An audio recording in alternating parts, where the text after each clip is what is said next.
માતૃભાષા દિવસની વાત હોય એટલે નરસિંહ મહેતાથી લઈને આપણે વિવિધ કવિઓ છે એની સ્મૃતિ પટ ઉપર તરત જ છબીઓ છે એ કંડરાવા માંડે છે। તો હવે આ જે માતૃભાષા દિવસ છે એ માતૃભાષા દિવસની ઉજવણી પાછળ જો કોઈને માતૃભાષાને પ્રભુત્વ અપાવવાનું કામ કરેલું હોય તો બે કવિઓ છે આપણા સતત મન ઉપર છે, સ્મરણ ઉપર છે રહે છે।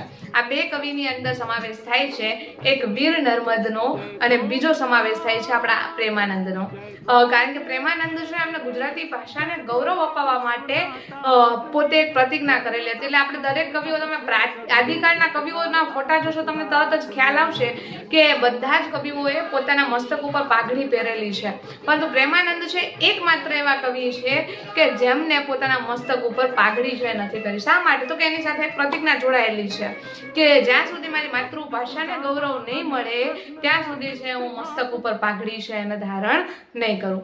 આ સિવાય મિત્રો વીર નર્મદને આપણે એટલા માટે યાદ કરવા પડે કે ગુજરાતી ભાષાનો જે જન જન સુધી પ્રચાર કરવા પાછળ જેમને ગુજરાતી ભાષામાં એમ કહી શકાય કે નવો આખો સુધારક યુગ જેમનાથી શરૂ થાય છે એવા નર્મદ છે એમને તો આપણું રાજ્ય ગીત આપેલું છે, ને રાજ્ય ગીત છે એ તમને ખ્યાલ છે એ મુજબ છે જય જય ગરવી ગુજરાત, જય જય ગરવી ગુજરાત, દીપે અરુણો પ્રભાત, જય જય ગરવી ગુજરાત।